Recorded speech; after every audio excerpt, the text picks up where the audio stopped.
Jadi BPK ini imannya luar biasa istilah ini. Saya belum tulis sudah kelihatan.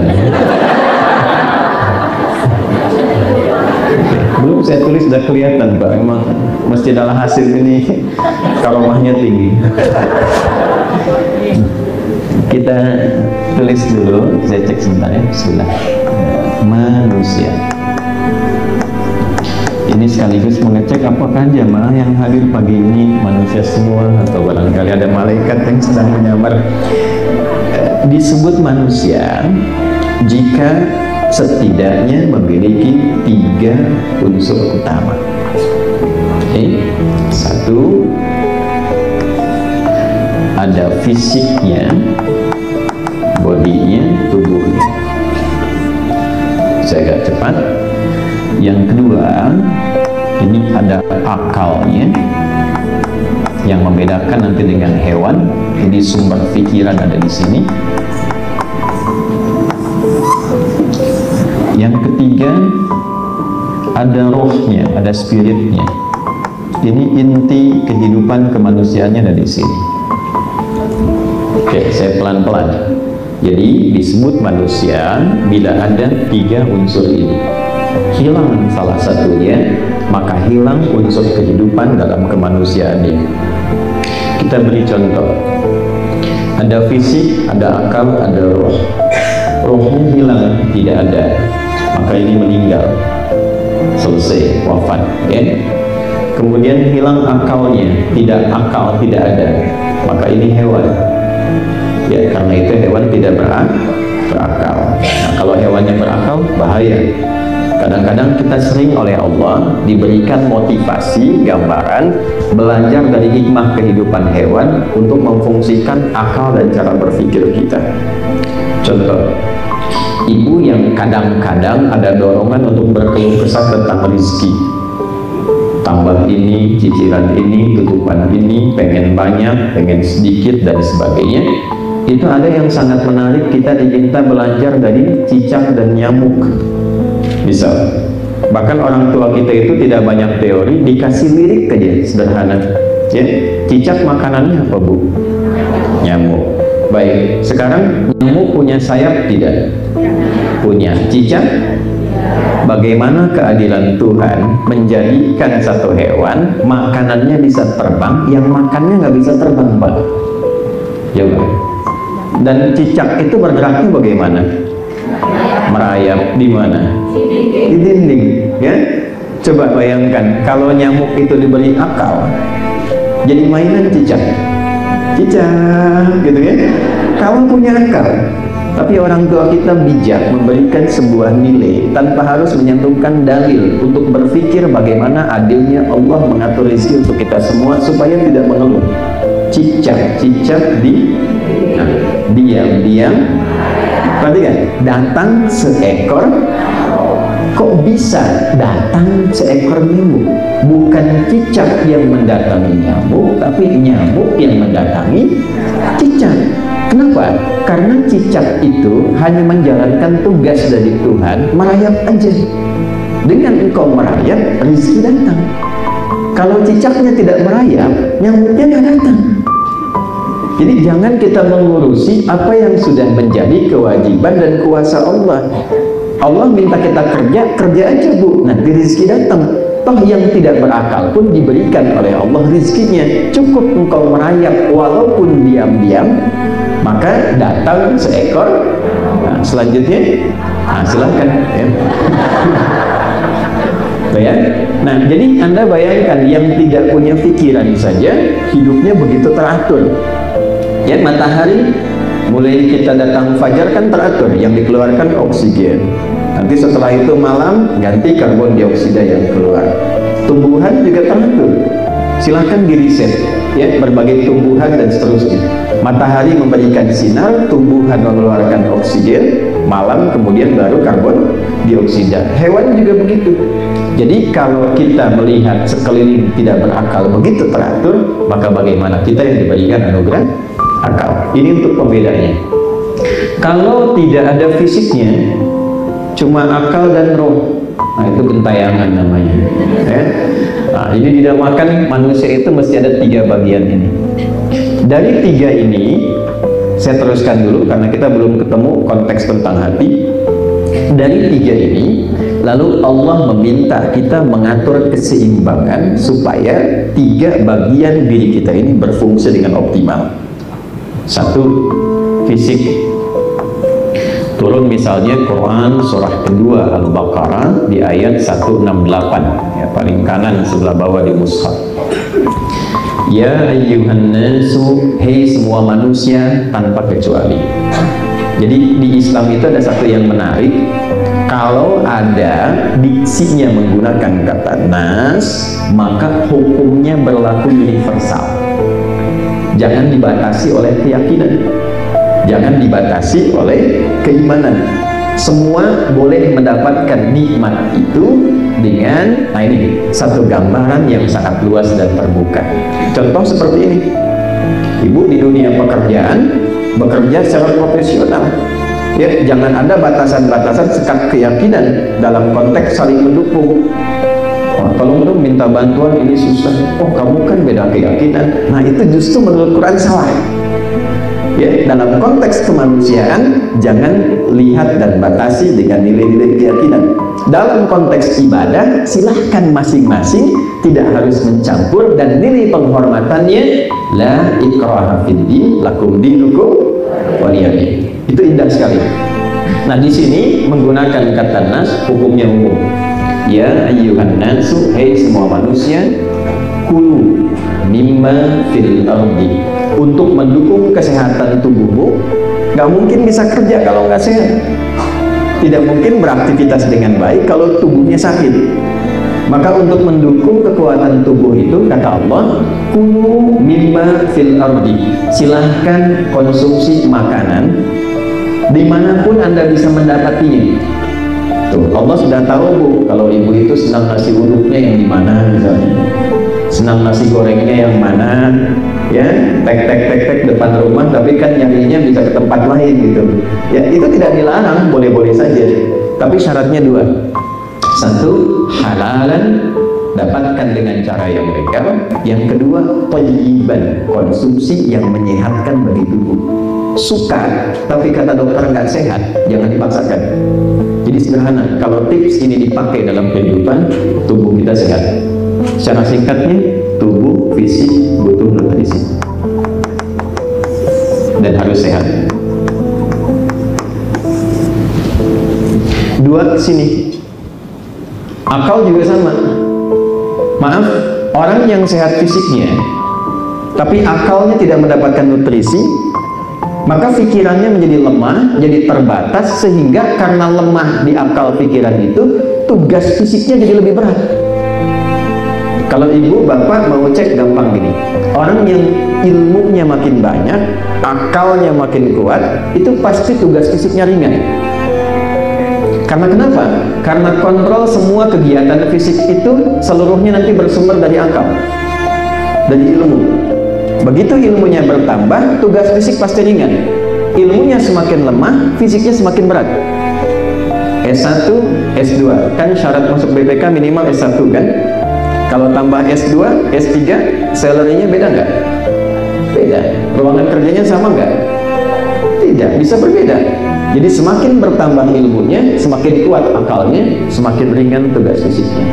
Karena itulah, ketika posisi akal lebih tinggi dibanding fisik, maka wahyu pertama turun pun memotivasi kita untuk terus menambah ruang-ruang pengetahuan.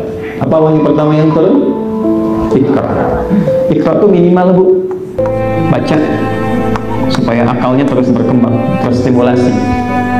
Ya, jadi jangan kita batasi unsur bacaan ini masih ringan. Nanti di Quran tuh ada ayat riset, ya, ada ayat tentang tafakur, memetakan sesuatu sebelum dikerjakan, meriset semua aspek di langit dan di bumi.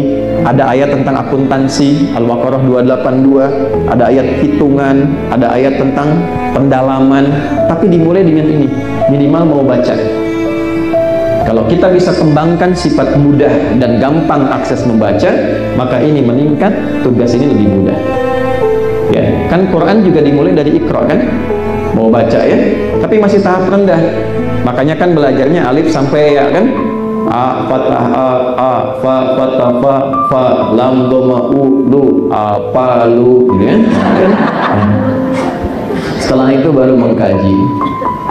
Dan nah sekarang ini intinya. Saya simpan dulu yang ini, sekarang kita ke sini. Oh. Ini unsur kehidupannya. Sejenius-jeniusnya orang, rohnya tidak ada, ya tidak hidup. Harus ada ini. Ini ada nutrisi, ini juga ada nutrisinya berupa pengetahuan, ilmu. Ini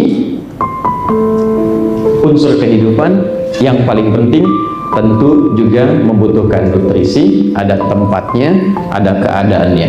Kalau ini bagian tubuh kita teramati secara fisikal, kalau ini nampak di pikiran yang kita ketahui ada di kepala kita, kalau yang ini tempatnya di bagian hati kita,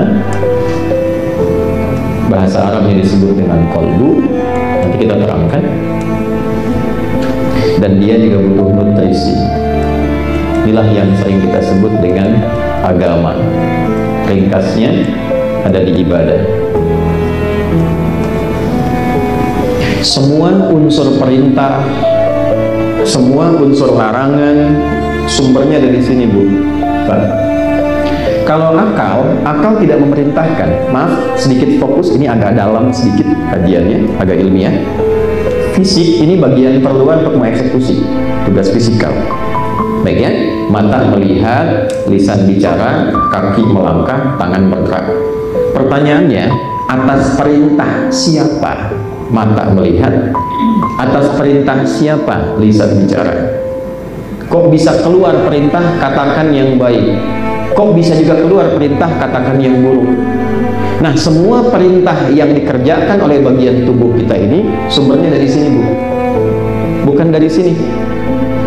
Kalau ini itu hanya mengkonstruksikan, menata semua perintah dari sini supaya keluar sepersekian detik secepat apapun dari bagian tubuh dan fisik kita. Jadi fungsi akal itu tidak memberi perintah. Dia hanya mengkonstruksikan, menata supaya perintah itu mudah dan cepat dilakukan. Itu perintahnya. Jadi ketika dari kolbu, dari hati memerintahkan, disaring di akal, ditembuskan ke bagian fisik kita. Kuasa Tuhan Allah Subhanahu wa Ta'ala menjadikan itu sepersekian detik cepat keluar. Makanya sifat akal itu netral. Ya. Kan sekarang sering ada campaign akal sehat ya. Akal sehat itu gampang, yang penting belajar yang benar.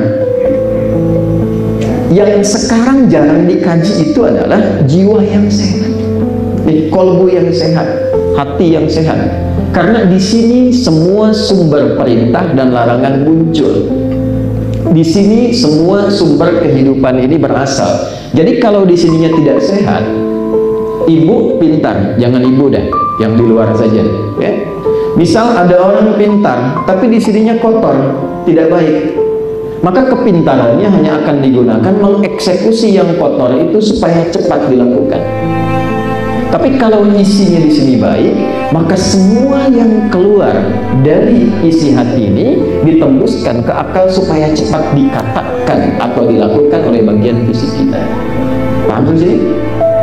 Halo? Ya, maaf ya Bu ya, agak ilmiah sedikit, agak serius sedikit. Nah, kalau sudah paham ini, baru kita sampai ke hati. Membahas ke sini, baru masuk kepada temanya. Jadi saya ingin kita paham dulu, kalau lisan itu ada yang bicaranya kurang bagus, ya, yang tanggung jawab itu ada di sini. Ya.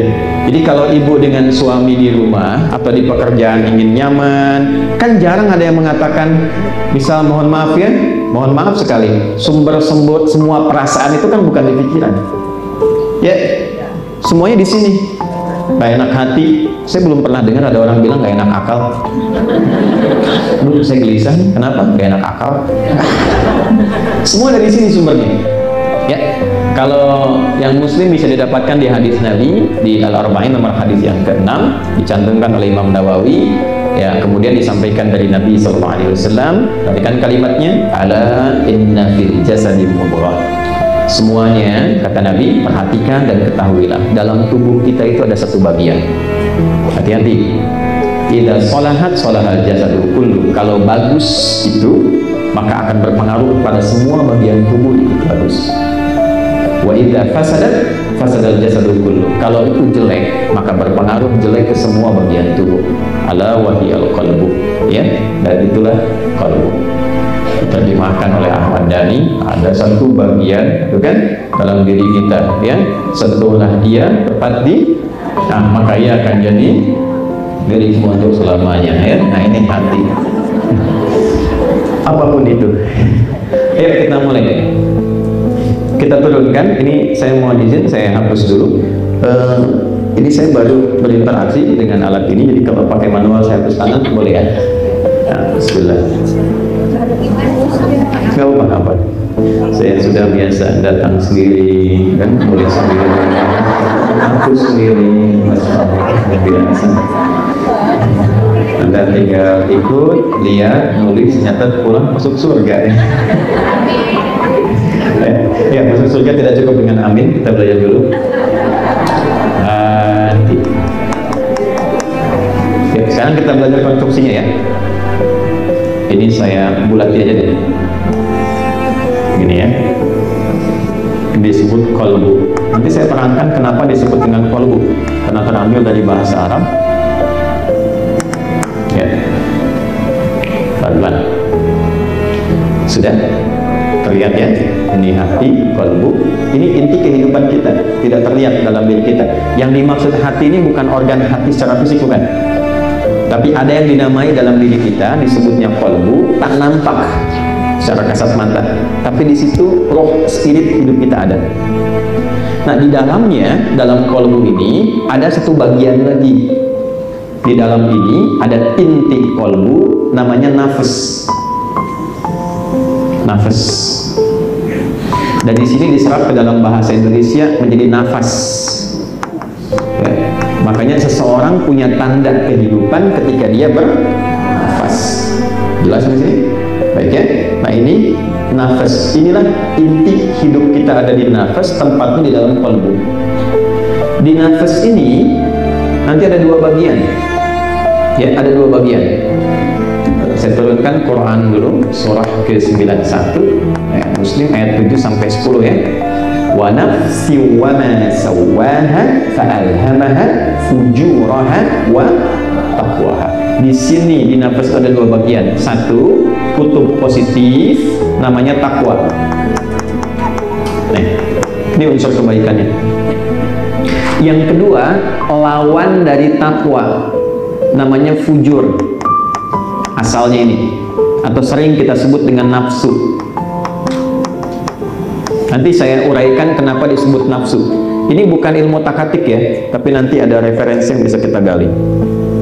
Di dalam nafas ada takwa, unsur positif, kubu positif ini. Kemudian ada fujur, lawannya, yang sering disebut dengan sifat negatif. Nih, pelan-pelan. Takwa ini kumpulan atau akumulasi dari semua sifat-sifat kebaikan. Jujur, sabar, rendah hati, ya, dan turunannya itu di takwa. Sini jujur, sini ada sabar, ini ada rendah hati dan turunan lainnya. Ketika di takwa ada jujur, di dalam tubuh kita itu dicipta juga lawannya, yang berada di tempat fujur, di nafsu di sini. Di sini ada jujur, lawannya apa? Dusta.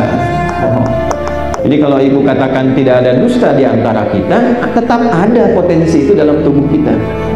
Jelas ya? Sabar, lawannya apa? Ada amarah di sini. Rendah hati, lawannya apa? Sombong. Nah, sekarang lihat ilmunya. Perhatikan baik-baik.